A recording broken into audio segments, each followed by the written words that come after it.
Hello, everyone, and welcome back to the Unfuck Yourself podcast. We are here once again live in front of our Unfuck Yourself membership queens, and they, per usual, get to hear the podcast episode live. That then goes out to the world a few days later. And then after they hear it live, they get to ask questions. And we usually get to about like 5 to 6 tools that everyone can take away per day that we're in here. So we're in here once a week, 3 times a month. And so that equals about like anywhere from, 15 to 20 tools you get to take home from the membership. Okay. We are diving into something I'm very excited about today because this has been the bane of my existence since I have been like literally 5 years old. I've been so hyper aware of this. And that is self-image about your physical body. So we do a lot of internal self-image work here, and that will continue to keep coming along. But we are going to talk about the external self-image today, the physical body self-image. I kind of want to title this podcast episode. I always pick the title after, but I feel like the title is You're Hot But Don't See It. I feel like that's the title. Like the self-image blind spot. You're hot, but you don't see it. So what we're going to be doing is exploring the neuroscience behind why you can't see what is actually the truth of how you actually look and how hot you actually are and how beautiful you actually are, and how to finally rewire that, reprogram that kind of thing. Again, this is the foundation of the foundation of the foundation of the foundation of doing this, and of what you get inside the Glow Foundation, and of what we do inside the Glow formula and at the retreats. But we need to have this understanding. And this is a understanding in a neuroscience way that I've never explained it before like this. So this is never explained this before. So you hear it first here. But even though I've never explained it this way before, this is still 0.0001% of the information there is to know on this. But we have to know this before we get to move forward and go to even higher, more elite levels of this. So the neuroscience of self-image physically, right? We're focused on the physical aspect today, not the internal, the physical. So your self-image is literally a neural pattern, okay? It's not just an idea. It's not just it's not fully even, yes, it's our own doing because we've had these thoughts for a while, but it's not even like you can help yourself of having these thoughts every day at this point. It's the way your brain is wired at this point. So it's a set of pathways in your brain that filters what you see in the mirror, okay? Again, there's a certain your eyes are going to start to perceive rays of light differently than what's actually going on in your physical body, kind of like we talked about. It wasn't the last episode, it was in our free workshop we talked about that. So again, it's not just an idea, it's a set of pathways in your brain, okay? And that filters what you see in the mirror. So if your internal narrative is kind of like, I'm average, like I'm okay looking, or I'm ugly, or I'm fat, or I'm too skinny, or whatever it is, even people who are telling you, oh my God, you're so beautiful, you're glowing, you're this, that, you're the other thing, that is not going to register in your brain, okay? Your brain will literally delete it or distort the information in order to stay congruent with your current story, okay? So have you ever gotten a compliment, or you compliment someone and they automatically like hate that you're complimenting them? Or like you feel so unbelievably uncomfortable getting complimented? It's because people can compliment you to the cows come home, but until you change your story, the compliment's not going to register, and you might even think they have like bad intent. Like one time I complimented Justin and he literally goes, "What's your angle?" And I'm like, "I'm just complimenting you." So like you might think like people have an angle, or I remember what I would do is people would compliment me and I would automatically feel guilty that I wasn't complimenting them. So this self-image thing can work in two ways. It can work in Like you could even feel bad for like feeling good in your body or looking a certain way, and then you automatically want to go like compliment somebody else too, right? Or you feel super uncomfortable because you don't agree with what they're fucking saying, and then so then you also want to compliment them because you're literally just deflecting the compliment right away. So even it like if you just feel like I'm average, I'm not that like magnetic, I'm not that hot, whatever it is, and someone's like, "Oh my God, you look so fucking hot." Your brain will literally like delete or distort that information to stay congruent and in line with the story that you already have going on in your head. You will somehow make their compliment and get so delusional and then spin that compliment into your story. And it's either going to be like they have an angle, or, oh, like they didn't see how I looked earlier, or it's because of this, right? Like, how many times have you gotten a compliment and you're like, oh, it's because of my hair today, or oh, it's because of this? And you'll make some excuse and distort it as to why you got that compliment, essentially, is what happens. So, today we're diving into one of the most subtle but life altering, like, it's really a distortion that people carry, and the women are targeted the most for this. Men have the physical self-image thing too, but you'll find more men's thing is internal self-image. Women also have internal self-image stuff also, but it's not really a gender thing, but you'll find that women are just more targeted in the physical self-image space. If you haven't noticed, we've been programmed that when men age, they get hotter, but when women age, they get uglier, right? Have you noticed that? Like older men are hot, older women, they're not, they're, useless now, or I'm making quotes if you can't see me, they're useless now, or whatever it is. And women are really targeted in this space. So you are insanely hot, you're insanely magnetic, you're insanely radiant, you're insanely sexy. You just don't see it, and that's the fucking problem. Here's the thing is there's the law of all, okay? It's the universal law called the law of all, ALL, all. And what that means is we are everything all at once. We're everything. Everything, every attribute, we are all of it. Okay. So if someone is, we'll go really extreme here. If someone's like, oh my God, that person's a murderer. How are they killing people? I could never do that. No, you're a murderer too. You've probably killed bugs before. You've probably, if someone comes into your house with a gun, holding it up to your child or your loved ones, you would kill them first before they could kill you or your loved ones, right? You, has anyone ever told you before, oh my God, you're killing me, right? Like, just because of, I don't know, the way you are, or whatever it is. And your parents are like, oh my God, you're killing me right now. Like all of those things that we all hold that attribute, right? So we are all everything all at one time.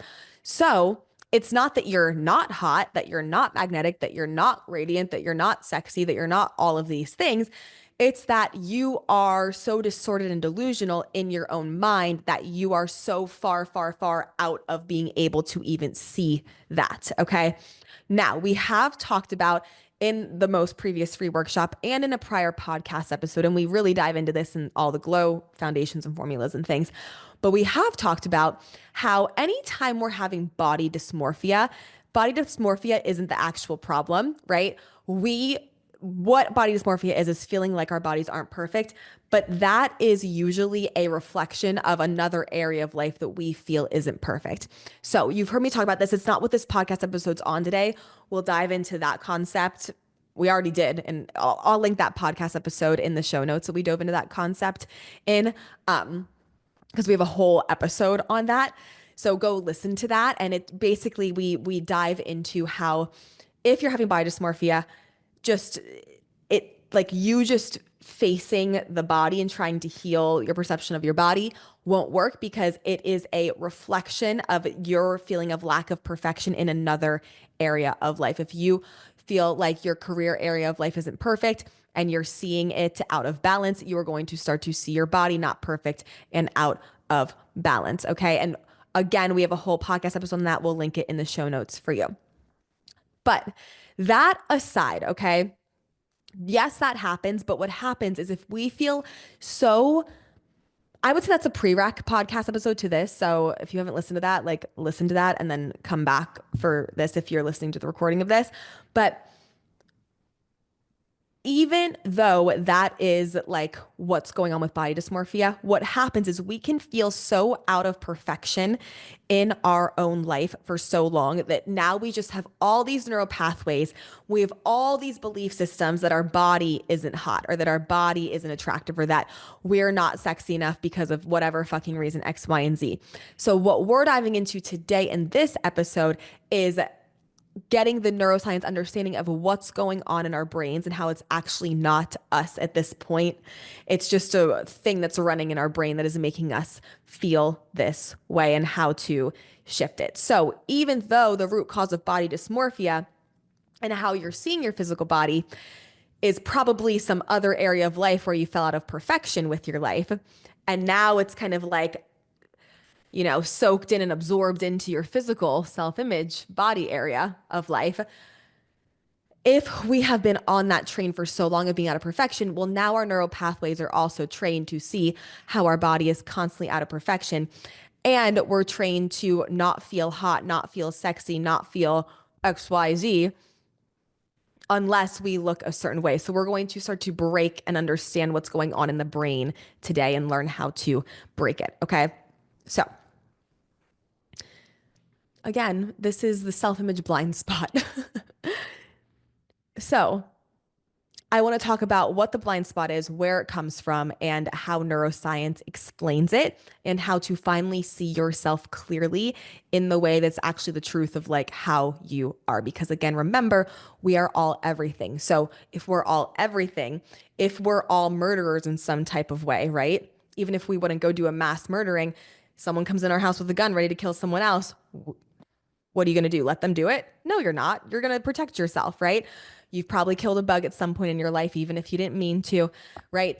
We all are everything. So if we're all murderers, then we must all be hot, right? Like there has to be a way that we're all hot. But here's the thing. If hot is an image, why is it always changing every 10 years? Why in the 90s was it stick thin, thin eyebrows, thin lips? Why in the 2010s was it big ass, big boobs, like lip filler, thick eyebrows, right? Those are two totally different things of hot. So hot obviously isn't just a standard. It's just whatever the media tells you it is, right?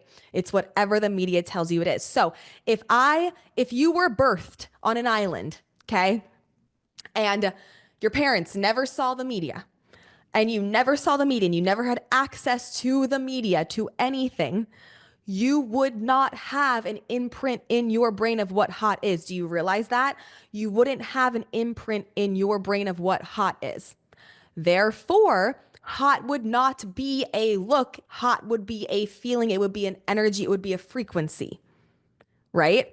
So, my question now is to you is what is hot, right? Because I'll tell you right now, being hot in the like model Victoria's Secret way, I've literally worked with one of them. They didn't feel very hot, right? But they are the image of hot. But that person has very much been cheated on many, many, many times, right?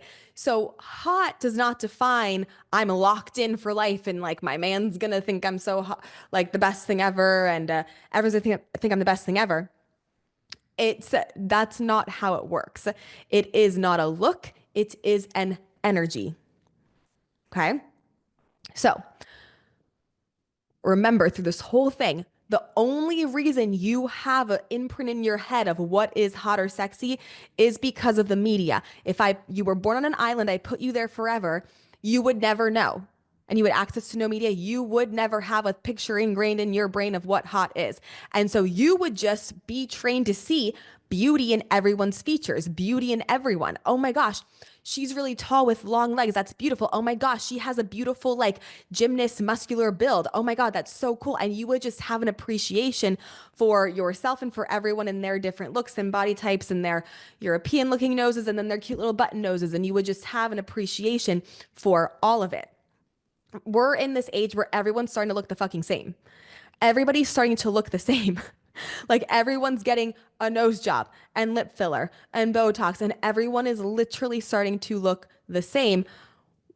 Like, where is it that then you are going to stand out? And again, just like we talked about, and it talks about this in the podcast episode, we'll link in here, doing those things only make your life worse anyway. You can listen to that and why in the podcast episode that we link for you in the show notes.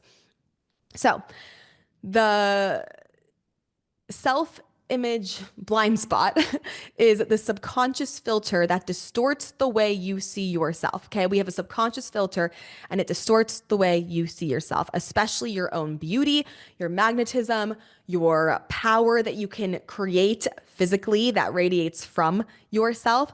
There's a really cool story that I love to share that I've heard about with Marilyn Monroe. And I heard about the story, and then my friend, whose acting teacher was Marilyn Monroe's friend and was actually with her in this moment, confirmed that this actually happened, which is really cool.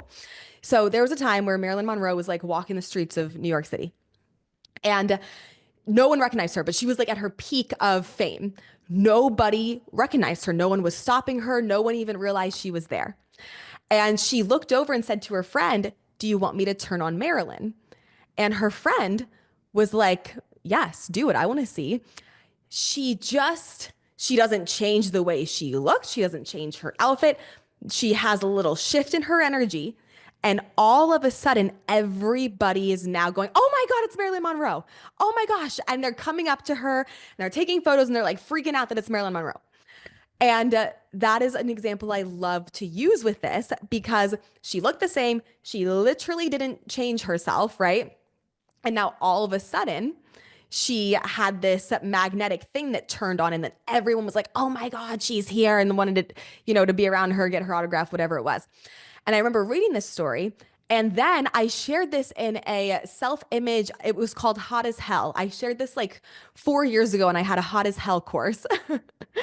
And it was like a self-image course. And my friend who was in there was like, "Oh my God, that was my acting teacher she was with." And she told us this story from like firsthand experience, which is cool to hear that story like confirmed, like it actually happened. So I just think it's a really cool moment and example of how hot is not an energy, but of how or I'm sorry, hot is an energy and it is not a way of looking. Even if you look at Marilyn Monroe before, that's not her name. Her name was something else I can't remember, but a totally different name. And, all of a sudden she would turn on Marilyn and she had this like really cool ability to connect to this magnetic energy at like a snap of a finger. And that is something that you have the ability to do. Okay.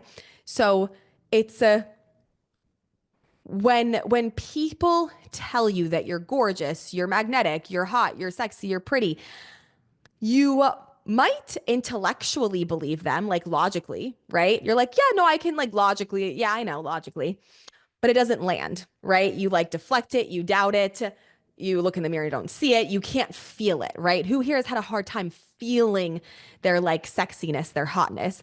It's one of the things we do inside the Glow retreat when we're in person. There's a whole fucking day dedicated to igniting this feeling in you because it's so important. But you can logically be like, "Yeah, like I'm hot or I feel like I'm sexy or whatever," but like, do you feel it? Can you embody it at the snap of a finger? So if you can't, and you can't embody that magnetism, you can't feel what that feels like, what causes that, right, is the question, okay? So one of the things, number one, that can cause that is emotional imprints from childhood, right? So when you were younger, right, our self-image is kind of like clay, right? It's impressionable, it's soft, it's vulnerable, right? When we're younger, from the ages of really like 0 to 9, we have a really impressionable, like clay, soft self image that we can kind of, is going to start to mold into how we're kind of raised, right? So maybe you were overlooked for your looks in favor of being like the smart person or the strong person or the athletic person, right? Maybe you were shamed for your beauty. Maybe you were really beautiful, but you were shamed for your beauty. Beautiful. When I say when I say you're beautiful, I mean like the society's version of beautiful, by the way. Maybe you were like shamed for your beauty by like adults who thought you were like too much or asking for attention or were even like fucking jealous, right? Or maybe you were only valued because of how you looked and it created this like performative pressure on you, right? I remember growing up in here was always my complex with self-image, and I bet a lot of you can relate to this, is nobody ever, and I'm not saying this to be like, no one ever told me this, but it's important to say this because I think a lot of people have this. No one ever told me I was ugly. Like nobody ever said you're too this or that, right? But I decided that that like I only got attention for when I looked a certain way or for when my abs looked a certain way at dance. Like I remember being at dance class and from just dancing, naturally I had abs like from a young age. And I would get comments about them like, oh my God, look at Allie's abs. Look at Allie's abs. Like, look at her cute little body. And that would be the way that I got attention. So I then decided, okay, my body needs to have 12-pack abs, tiny, skinny, lean in order for me to be loved, right? So there can be a whole thing of things. Or maybe you I've worked with clients who had like extra weight on them as a child who lost that weight and they still feel and identify with like still having that extra weight on them, right? That can happen too. Like you can grow up, right, being a certain weight that feels uncomfortable in your body and is maybe not like extra unnecessary fat that doesn't need to be there, right? And you now have this identity that now even when you get to like the prime version of what your body's capable of, you are still identifying with that other version because your brain is still wired to think that you look that way, right? So there's a lot of ways that this can start to happen from like imprints in childhood, okay? Number two, how this can happen is cultural conditioning, which we kind of talked about, right?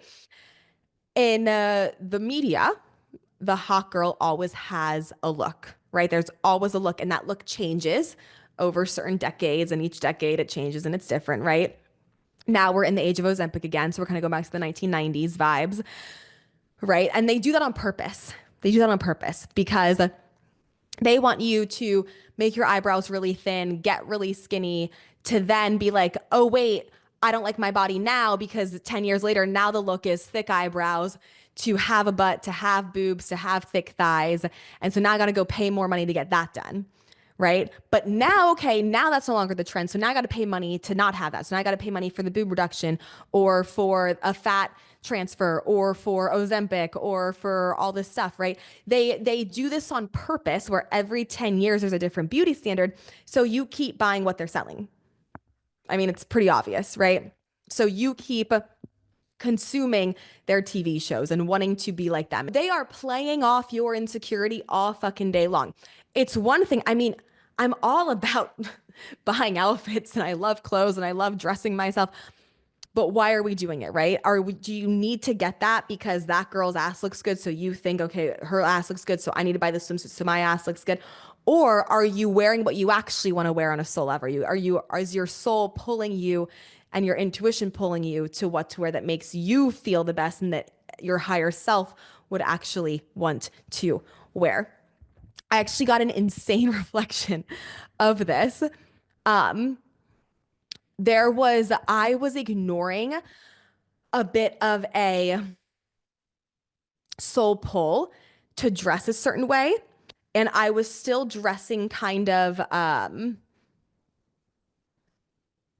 don't even know. Like I was still dressing like I'm always like hyper aware, like about my body and my body shape and if it looks good in outfits and like, do my boobs look good and that kind of thing. And I got this reflection where, my partner kept like being like, put your boobs away, put your boobs away. And I was like, stop, ew, stop. And I was getting so triggered. But what he was actually doing was reflecting my subconscious of like, maybe I actually don't always want to be dressing like this. Maybe I actually need to follow my soul pull and dress the way I actually want to dress, right? So we are getting controlled and conditioned through social media, through Instagram, through TikTok, through Love Island, through TV shows, through the media, through movies on how we should be or look or whatever. I mean, growing up, like I was so impressionable. Like I would go watch the Hunger Games and all of a sudden I was fucking Katniss Everdeen. I was like, oh my God, like I just feel like I embody her. Like I just want to like embody that energy. When I go watch the next movie, now I want to go embody, Allie from the Notebook. And then I go watch the next movie, now I want to go embody this, right? Because each movie, the main character is set to be like this, like hot person, which in every movie, the hot person seems to have a different, attitude and aura and all of these things. But what happens is we become impressionable and then we decide, oh my gosh, that's hot. That's how I need to be. But what's the hottest is you being your most authentic self and fully like just vibing with that. So, again, another way that what causes this problem is cultural conditioning, right? Now, the next is that there are things as like, especially for women, like safety patterns, right? So for some women, it didn't feel safe to be seen, right? If you were sexualized too early or harassed or judged for your appearance, your nervous system like learned that visibility equals you're vulnerable, which equals danger, right? So it can become safer to like not see yourself, to dim yourself, to blur your own kind of like reflection, right? That can happen too. So this happened for me at a young age, right? I didn't feel fully safe because I got sexualized at a very young age. And what happened was interesting for me. And like, let me know if you can relate in the comments here. I still wanted to be seen, but then when I was seen, then I felt like scared about it. Do you know what I mean? Like it wasn't like I don't want to be seen, I'm hiding. It was like I want to be seen, but then like I got like scared when I was seen, if that makes sense. And as I got older and in high school, I got confused why people like to have sex. I was like, you like to have sex? Like, why? Like, you let him finger you? Literally, ew, literally, why? Like, you liked that? Like, why would you do that? I was literally so fucking confused about it. Even 19, 20 years old, like, I was like to my friends, why do you like to have sex? Like, why? I don't get it. And I just never felt safe in my sexuality. It never felt safe. It was never a safe thing to be in until, I figured that out and healed it. But that can be another reason of, why that happens. So now going in kind of to the neuroscience of self-image, and here's where it gets really good, is your self-image isn't just a belief. Okay. It is a neural network. It is ingrained in there. It is a pattern of electrical signals your brain runs over and over and over and over and over again. So every time you're like, I look gross today, you shrug off a compliment, you zoom in on the flaws in your photos, you are comparing your butt to someone else's, right?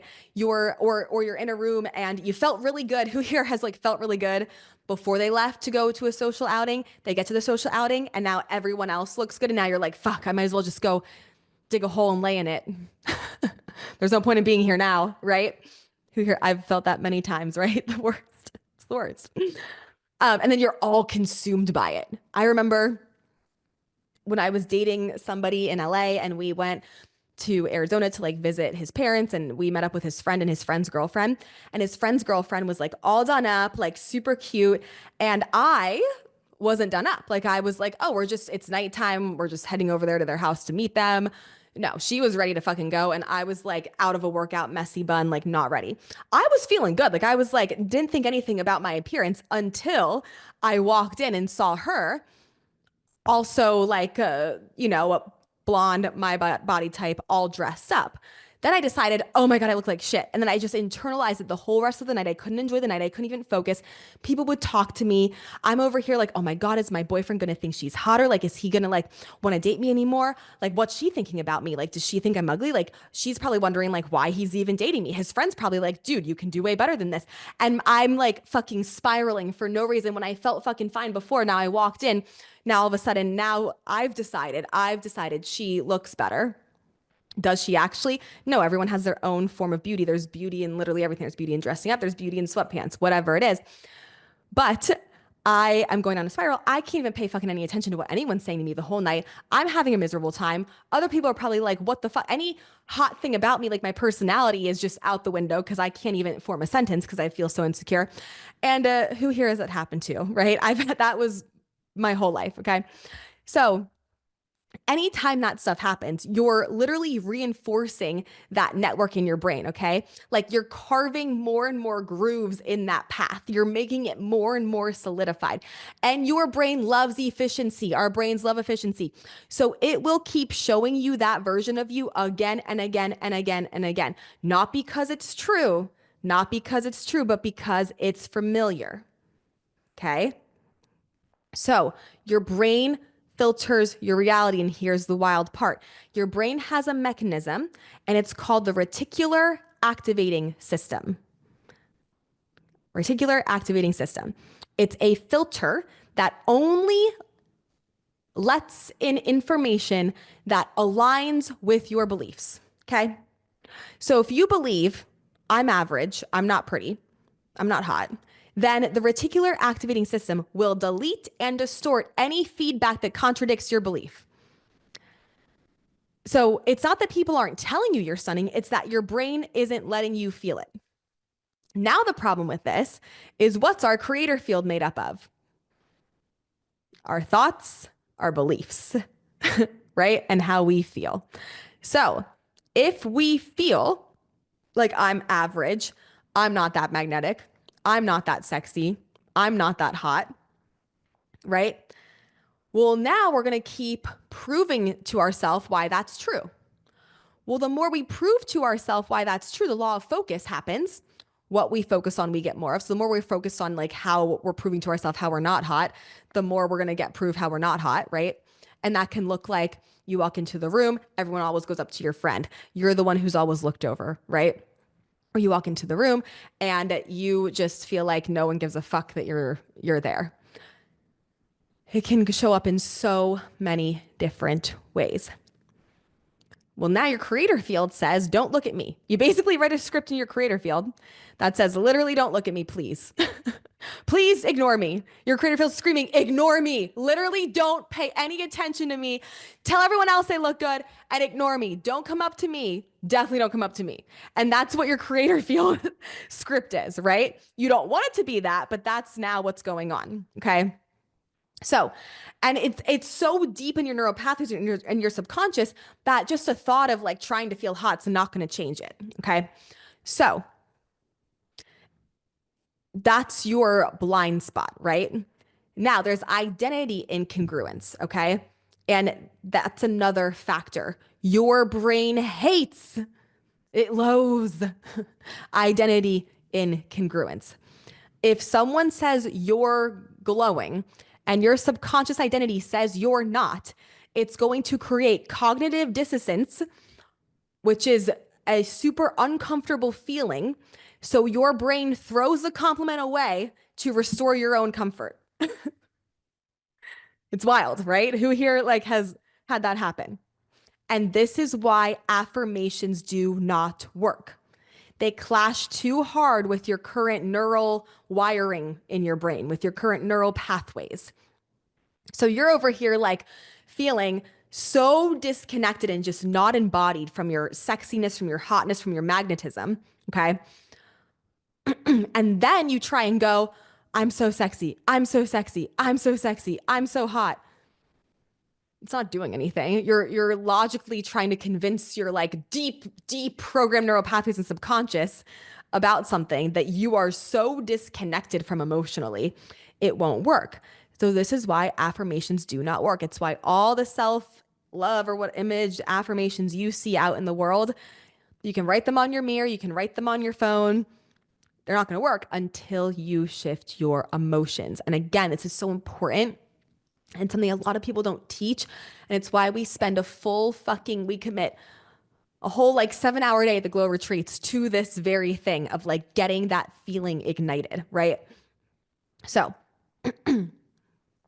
now another little deep dive to like kind of go into the neuroscience a little more. So, what's really going on in your brain when you look in the mirror and you can't see what's actually there, what other people, maybe see, or what is the truth of what's going on?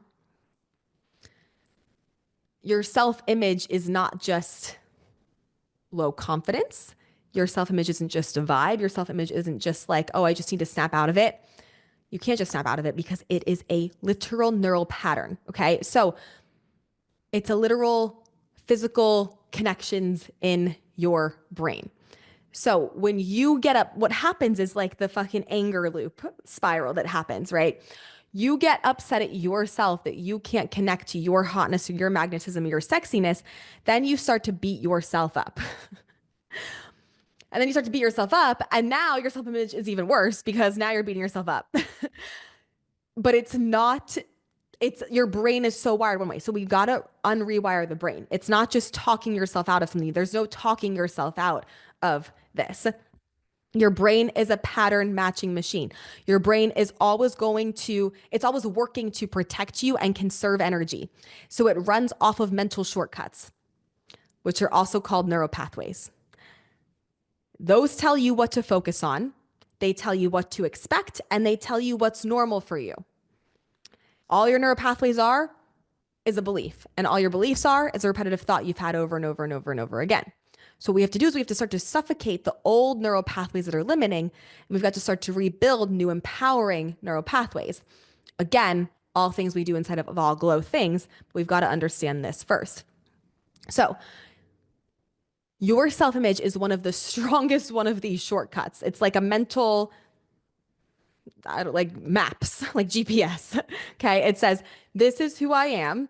This is what I look like. And this is how much space I'm allowed to take up. Okay.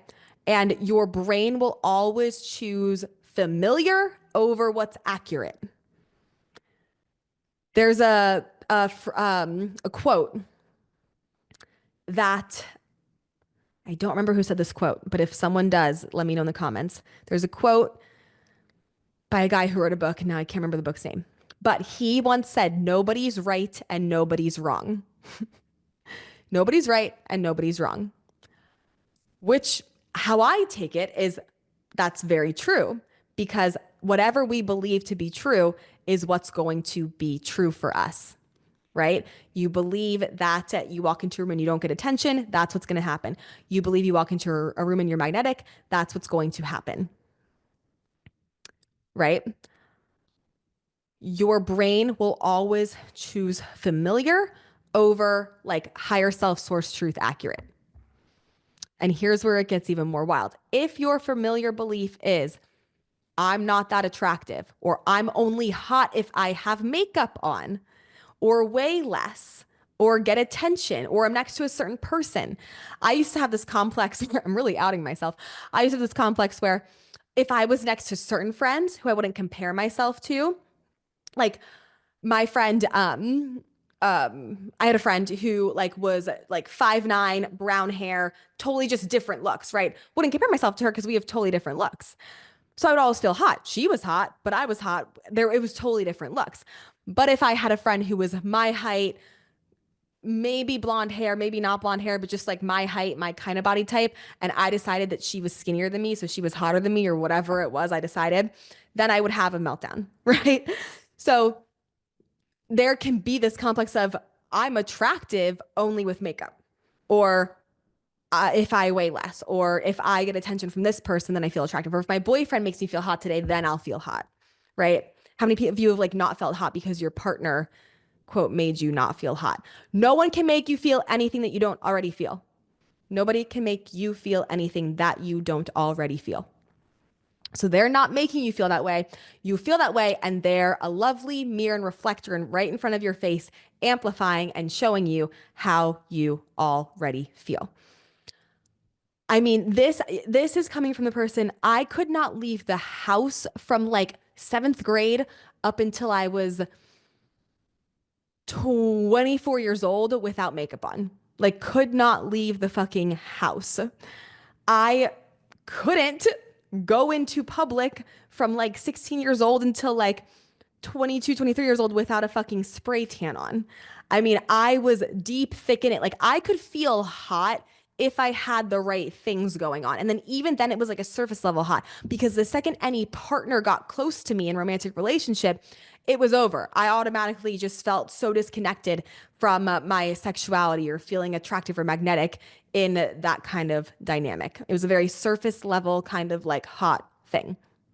So, if you have a familiar belief like I'm average or I'm hot if I have makeup on, then anything that contradicts that belief, like someone calling you beautiful or seeing a beautiful photo of you with no makeup on, you will feel like it's a glitch. You will feel like that's not true. Like they're lying to you. They're trying to get something from you. They're delusional. Like they're not seeing it right, right? And what does your brain do with glitches? It deletes them. It explains them away, right? Like it filters them under that's not true. Your brain literally protects the old belief because it's more comfortable than growth. The ego doesn't want to get fired, okay? So then cue again the reticular activating system. Again, it's a tiny part of your brainstem that acts like a filter for your attention, is what this is. So its job is to sort the millions of pieces of sensory information coming in every second, and it decides which ones to pay attention to. But here's the real kicker with this one is that your reticular activating system only allows through information that confirms what you already believe to be true about yourself. So if your subconscious self-image says, I'm forgettable, I'm not the pretty one, or it's not safe to be seen, or I'm plain, or whatever it is, then that's what your reticular activating system will filter for. It's what you're going to start to find and like beep, beep, beep, beep, beep, scan around the room and clock and notice and prove that belief back to yourself. The more you prove it, the thicker your neural pathway gets, the more ingrained in your subconscious it gets. Okay. Even if everyone says you're stunning, you light up a room, right? And now, by the way, this is what I call pity donuts from the universe. You might have heard me talk about pity donuts before, but if you are ever shocked by a compliment, that means you were so in the negative about yourself that someone had to come and tell you a nice thing to get you out of the negative. It's what is called, I like to call, and a pity donut from the universe. It's like you were so in the toilet with your self-image that someone had to come and say something nice to you to pull your head out of the toilet, right? And so you're probably like, Allie, why don't I just be really negative and then I can just get like pity donut compliments for the rest of my life and they can just run me through the rest of my life.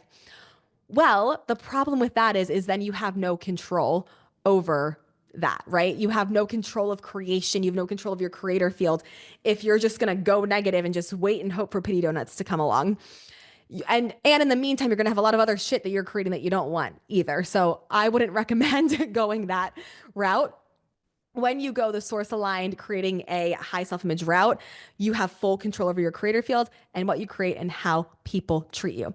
Now, I don't like to share stories about myself with like good things because I never like to put myself on a pedestal because, again, like I tell you, my reflections have reflections. But you've heard many of my, bad reflections about self image. I tell you them all the time.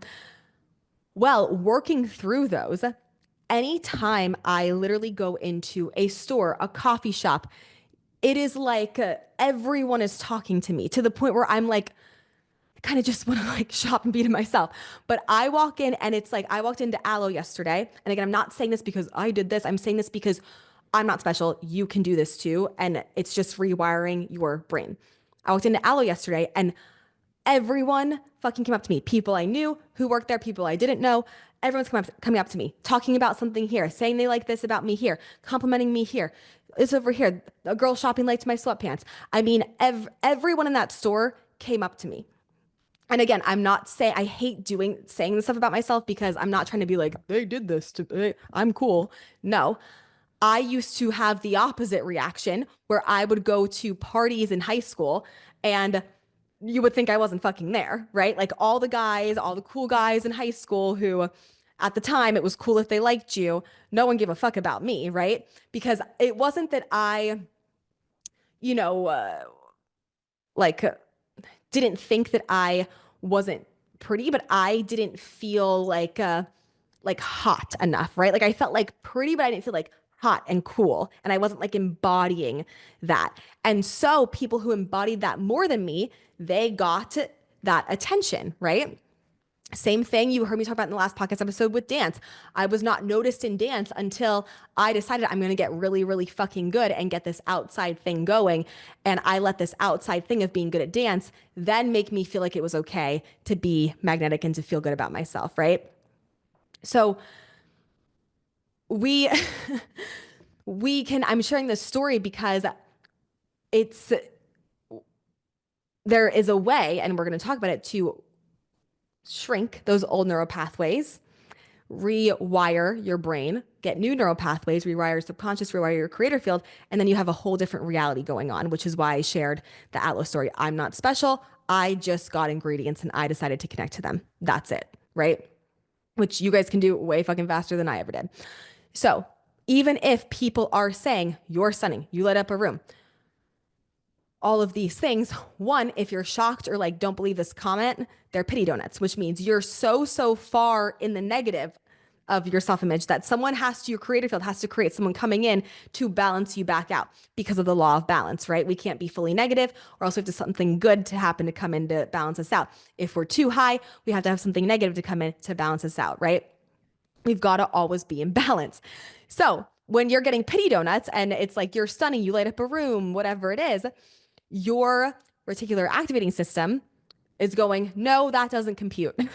That doesn't make sense. And it tosses the data out before it even reaches your conscious mind, let alone subconscious. So this is why you can hear compliments over and over and over again, like the pity donut compliments, and still not believe them. It's not because they're not true. It's because your wiring in your brain does not let them land. Okay.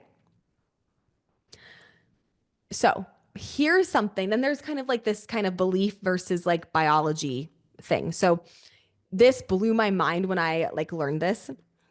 Your subconscious identity will always override your conscious effort unless you change the wiring that's in the subconscious and underneath. So once again, you can say affirmations all day. You can post all the hot pictures. You can logically know you're not unattractive. But if your identity wiring hasn't been updated, your brain won't let you receive that new truth. It will keep you looped in the old story because that's what feels normal and familiar. It doesn't matter what's actually true. Okay. Now, here's the good news is that we have this thing again called neuroplasticity, which means your brain is not fixed to how it is. You can change it at any time. Neuroplasticity is like being able to mold and shape your brain, right? So it is, again, your brain is not a solid thing. It is a malleable thing, meaning it can be rewired. And this process, again, is called neuroplasticity. So the rewiring does not happen, though, through logic. It happens through repetition, through emotionally connecting, and through feeling safe to do so, right? And the nervous system feeling like safe and not stressed out or like adrenal glands going or fight or flight. So that means repeatedly giving your brain new data about who you are, right? That's like the formula. Here's the formula. Repeatedly give, and again, we dive deep and do this whole entire formula inside Glow Foundation, Glow Formula, Glow Retreats. But the process of the formula is repeatedly giving your brain new data about who you are. Next is anchoring it with real emotion, not just affirmations, real emotion. You've got to emotionally feel the click in your body. And then, and again, we learn how to do that in Glow Foundation. And teaching your nervous system that it is safe to be seen, praised, adored by other people, but even by yourself. I know that some people have grown up to not think highly of themselves, right? Like don't be vain. Don't think that way of yourself, right? Who here has maybe had that growing up, right? Don't say out loud you're pretty, like, oh my God, why would you think that, right? Who here has had that? Let me see. Yep. Okay. Yeah. So we've had some of that. Let's see the comments. Yep. Me. Totally. Totally. Makes total sense. Yes. Yes. Okay. Lots of those. Okay. Interesting. Interesting. You know, that's interesting because that's not what I talk about a lot, but I really felt that in the collective in the membership today. So it's interesting a lot of you guys feel that. Okay. So again, the formula is repeatedly giving your brain new data about who you are and then anchoring it with real emotion. So for example, if I'm trying to feel sexy, but actually feel it, I'm not just going to do an affirmation of going, I'm so sexy. I'm so sexy. What's going to happen is my subconscious is going to literally go, no, you're not. No, you're not. Now I'm going to be in a deeper hole than I already was trying to feel sexy. I'm going to feel even less sexy because I'm going to be frustrated that I can't even feel sexy when I'm trying to tell myself I'm sexy, right? Who here has experienced that with affirmations? You feel even worse after you do the affirmation. It's awful. And it happened to me all the time. So instead, you're going to go, every day, I can feel more and more how I am sexy, right? That would be a brain reprogramming statement. And now you can find little tiny micro moment ways of how that's true. Even if you felt sexy for just 2 fucking seconds. Maybe you held like the weirdest pose in the mirror, but you just like felt sexy in it. And then you didn't feel sexy once you left the mirror, but like for 2 seconds in that pose, you felt sexy. Clock that, right? Someone smiled at you. That made you feel like magnetic or seen or sexy. Clock that. And what's going to happen is now your emotion, when you prove, our brain likes proof, our brain likes familiar things. So if you're constantly proving like, oh, this made me feel a little bit sexy here, like I felt it here. Oh, I felt it here. Now you're emotionally connecting with actual memories because our brain likes proof. Well, now the more you focus on it, the more you get more of it. The more you focus on it, the more you are now suffocating the old neural pathway of I am not sexy and starting to rebuild a new neural pathway of I am sexy. The more that new neural pathway is built, the more the old one suffocated and starts to die down, the more the new one is solidified, the more it goes into your subconscious, the more it absorbs and soaks up like a sponge into your creator field. Now your creator field saying I'm sexy, I'm magnetic, right? So now you're creating those kinds of situations in a safe way, right? In a healthy way in your life. So, and it's not, don't be afraid of creating I am sexy because when we create the scary situations of someone maybe thinking we're sexy and it's like an unsafe situation, that's not created because we feel sexy. That's created because we don't feel safe in our body and we don't feel safe in our sexuality. If we don't feel safe in our body, we don't feel safe in our sexuality, we are going to create more things to not feel safe with sexuality in. Make sense? But if we actually feel safe being sexual or in our sexuality, we are going to create safe scenarios where it is safe to feel that way, right? So don't be afraid of clocking that because the only reason you would have unsafe scenarios in the past is because you actually don't feel safe in your sexual energy. Make sense? So once again, formula, repeatedly giving your brain new data, anchoring it with a real emotion, and then teaching your nervous system it is safe to be seen by reminding yourself, if we feel like we are not safe and we think feeling not safe is good because we protect ourselves, if you feel like you have to protect yourself, you're going to create more people, situations, circumstances, and situations that you have to protect yourself from. But if you feel safe, you're going to create more people, situations, circumstances that amplify that feeling of feeling safe. Very, very important to remember. This is how you close the blind spot. Okay. You stop relying on your conscious mind to feel prettier, to feel hotter, to feel more sexy. And instead, you change the architecture of your self image in your brain. Because once your wiring catches up with the actual truth, that's when you're going to start to look in the mirror, see photos, and feel like, wait a fucking minute.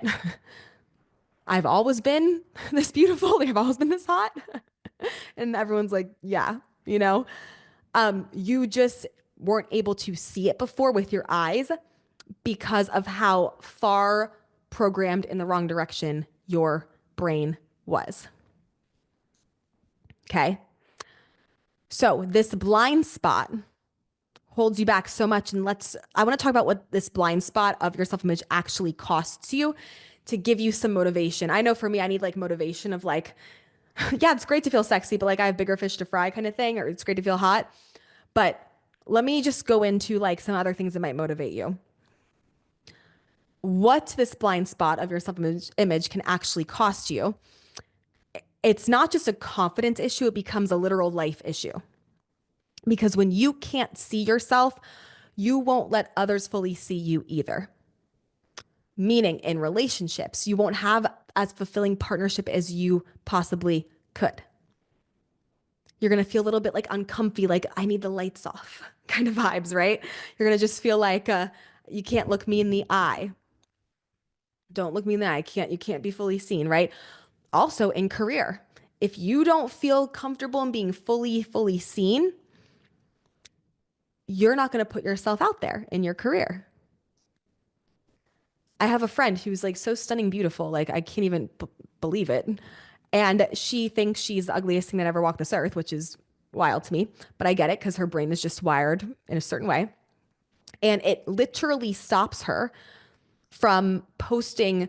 She's an incredible healer, like in the medium, intuitive. It literally stops her from posting online. She posts other people's videos, but she's not posting herself and her own beautiful information because of all these neural pathways. So she's holding herself back from her soul pull career, which then holds you back from the money that you're supposed to make in exchange for the value that you give in your soul pull career, right? Another way that this can really cost you in life is you downplay your gifts, right? Like you could be an incredible, let's just say intuitive, right? And you don't feel though like you want to be seen, or you don't feel like you look the way you should look or whatever it is. And now you're not going to allow all your gifts to come out. You're not going to be motivated to fully work on them or to grow them because you're going to feel like, what's the point? Another way this can cost you is you stay invisible in rooms that you are probably meant to lead the energy of the room in, right? You have so many of those inner gifts, those inner attributes that we'll talk about and connect to probably next podcast. And you are dimming those because of worrying about how you're being perceived on the outside. And now in a room where you're probably supposed to take the lead and pull the room up, you're now sitting in the corner, or you're now like playing small, right? Another way this costs you is, again, you play small in your brand, in your career, in your message, in your art, and whatever it is you have to give. Who here has said, I just don't feel ready to show up yet? I just don't feel ready to show up yet. Me, yes, yes, yes, yes. I need to lose weight first. I need to fix my skin first. I need to get more confident first. I need to, whatever first, get better clothes. I don't know. Right? And that is just fucking yourself and pulling yourself off your soul pull over and over and over and over again.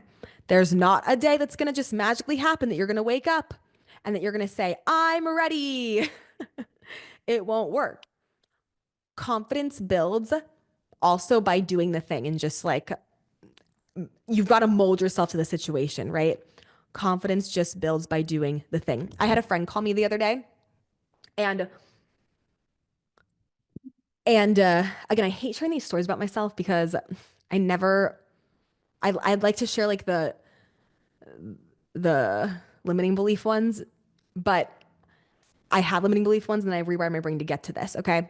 So I had a friend call me the other day, and my friends call me because when they need help, especially with feeling confident in career, because I've done so much work around that.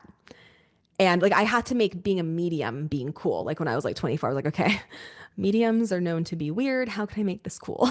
So I did a lot of work around um, making what I do cool in my own head. So anyway, I tend to attract clients, you guys, students, community, friends who call me when they need help with that. So I had a friend call me and they were like, dude, no one's signing up for my fucking course online. Like, what the fuck? And I go, you don't feel like you're the fucking best, and that's your problem. I'm like, you literally don't feel like you're the best. And I'm like, I literally feel like I'm the fucking best. No one can tell me otherwise. And I also think you're the best and you're the best. Everyone's the best at being them. We've talked about this, right? We talked about this last podcast episode. You're special and unique. I'm special and unique. You're the best at being you. I'm the best at being me. The difference is that I have spent years and years and years and years, because your girl wasn't born feeling like this. Trust me. I spent years and years and years deciding and rooting to and emotionally connecting and rewiring my brain and neural pathways to literally connect to how I am the best. So I was like, dude, you literally feel like this, you feel like I'm better than you feel like this person's better than you feel like this person's better than you. I'm like, you can't feel like that. You have to feel like you're the best. I tell John is in here. The other two team intuitives, Emma and Michaela, are out of office today. But I literally tell them, you need to feel like you're better than me at doing this. Like, you need to feel like you are the fucking best of the best, which we all are at being us. So I was telling him, dude, you need to literally feel like you're the fucking best and you don't. I'm like, you 21% feel like you're the best, and that's what's fucking you right now. And he was like, yeah, like what I've noticed about you, Allie, is like you literally don't question it. Like there's no one that can tell you anything that will make you question it. And I said, not anymore. At one point, yes, but I have gone so down a rabbit hole of like feeding this neural pathway that there's 8 billion people could tell me I'm a fucking nutcase. And I would be like, no, I'm the best. And that's where you want to get to, because you're also the best, right? I'm the best at being me. You're the best at being you. I'm special, you're special. Everyone has their own. We talked about this in the last episode. So I was literally like, I get very passionate about this stuff. and and he's like, yeah. And I also told him, I said, people don't feel like they know you. I'm like, you've got to tell more stories. You've got to like let people in. I'm like, you need to be vulnerable. And he's like, I am vulnerable. And I'm like, no, you're not being vulnerable. I'm like, you need to be more vulnerable. And I'm like, you're not being vulnerable because you are afraid of people deciding that that means that you're not the best. But I'm like, if you feel like you're the best, then you can be vulnerable. Because in the healing world, there's like this kind of thing of like, don't tell what you're going through because people won't think you're a good healer. No, if you're a good healer, you're going to have way more reflections than probably most people of the world. So I'm like, you need to share more because people don't feel like they trust you because you're not sharing. And I go on this whole thing and he's like, well, so and so doesn't do that. And I'm like, yeah. And you know what? They're never going to be the fucking best. And I'm like, you need to be the best. So stop fucking comparing yourself to fucking so and so over here. They're not on your soul pole. They're not going to do what you're here to do. You need to get like have a fucking tunnel vision and just connect to how you're the fucking best.